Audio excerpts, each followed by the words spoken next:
Introspection sur notre monde. Vous êtes maintenant dans votre monde imaginaire, où tout est possible. Vous êtes en paix et en sécurité. Ici, les limites n'existent pas. Vous pouvez voyager à la vitesse de votre pensée, reculer dans le temps, de tout ce que vous voyez. Vous pouvez voir dans le passé de toutes les personnes que vous croisez. Vous pouvez plonger au fond des océans, ou voler au-dessus des montagnes. Rien ne vous est interdit. Vous décidez de voler vers le ciel, pour voir la terre d'en haut. Vous flottez maintenant, suspendu dans l'infini. Devant vous, la terre, magnifiquement ronde, baigne dans une lumière douce. Une fine couronne d'atmosphère l'entoure, fragile et scintillante, comme une bulle de savon. Derrière vous, le vide, le néant, où aucune vie ne peut exister. Mais là, devant vous, la terre resplendit. Bleue, verte, blanche, une symphonie de couleurs et de vie. Vous êtes saisi par sa beauté. Vous ressentez une profonde gratitude de voir cette terre, où tout est possible, au milieu d'un vide mortel. Comment est-ce possible qu'une telle splendeur existe, car vous réalisez, en regardant autour, l'unicité et la fragilité de cette boule, qui roule dans cet infini totalement hostile à la vie. Vous voulez voir sa beauté, vous poursuivez votre voyage, mais vous décidez de reculer dans le temps. Vous êtes maintenant en 1900, au tournant d'un nouveau siècle, où vous constatez une grande frénésie d'espoir pour l'avenir de l'humanité, en particulier dans les pays industrialisés. Les nouvelles inventions donnent l'impression que presque tout était possible. Vous vous dites, comme les êtres humains sont intelligents. Vous voulez voir les plus grandes merveilles du monde. Instantanément, vous êtes devant la grande barrière de corail, un jardin vivant d'une complexité infinie. Vous ressentez la vie foisonner dans ses moindres recoins. Ensuite, vous volez jusqu'au glacier de l'Himalaya, immense, étincelant sous le soleil, des géants figés depuis des millénaires. Enfin, vous explorez la forêt amazonienne, poumon vert de la planète, un univers éclatant de sons, de couleurs, de vie. Vous décidez maintenant d'accélérer dans le temps et revenez à aujourd'hui.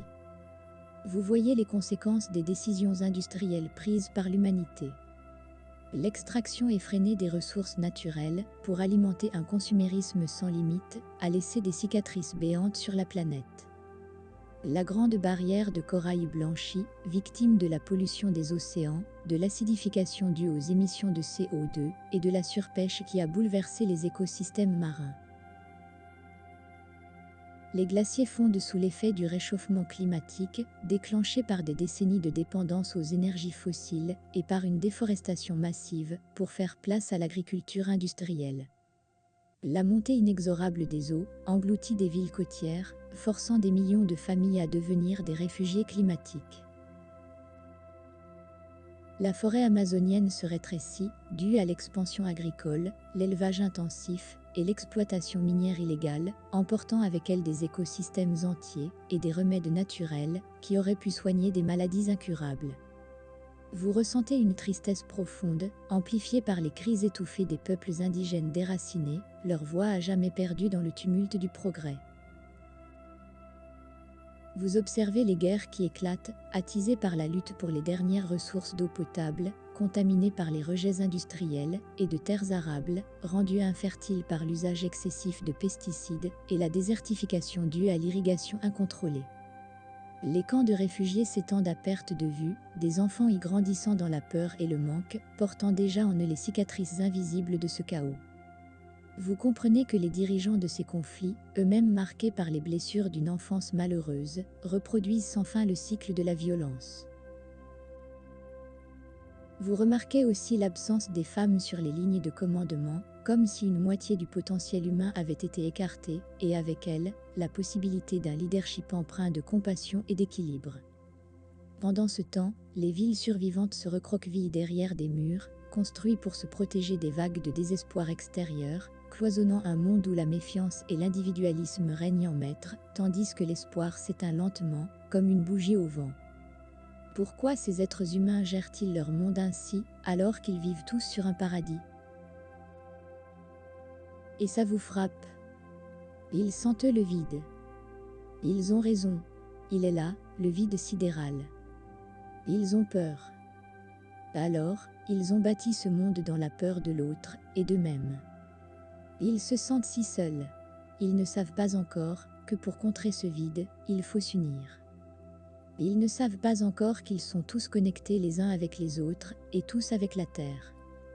Ils sont dans l'adolescence du monde, une étape à travers laquelle il fallait passer avant de grandir. Ces peurs les mènent souvent à des blessures et à de la colère.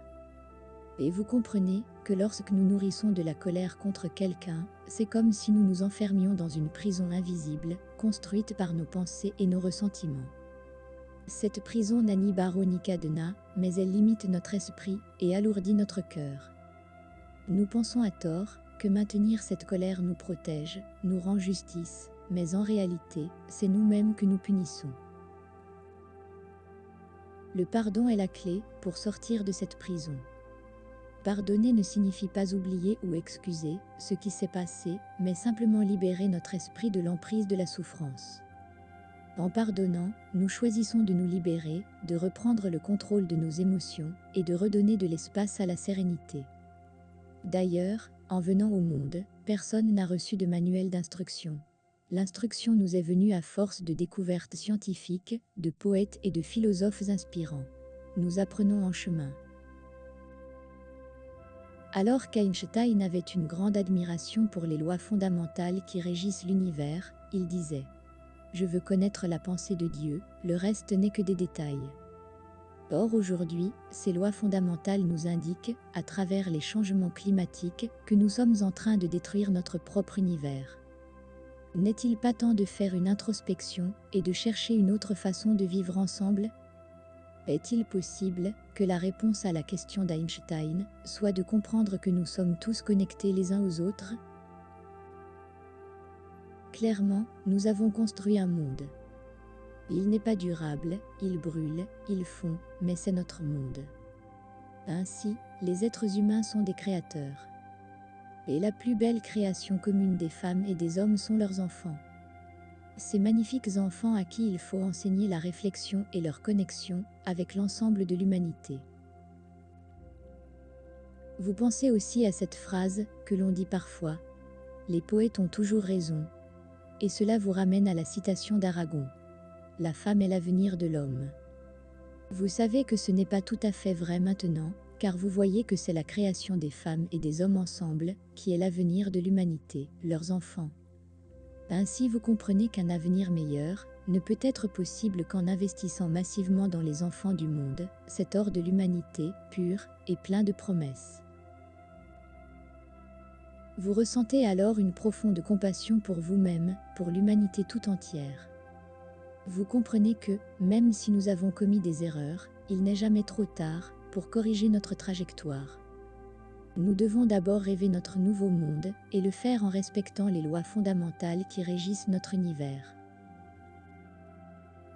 Vous réalisez que la clé, pour changer le monde, repose dans l'application du concept des 3 cercles du développement durable: l'environnement, la société et l'économie.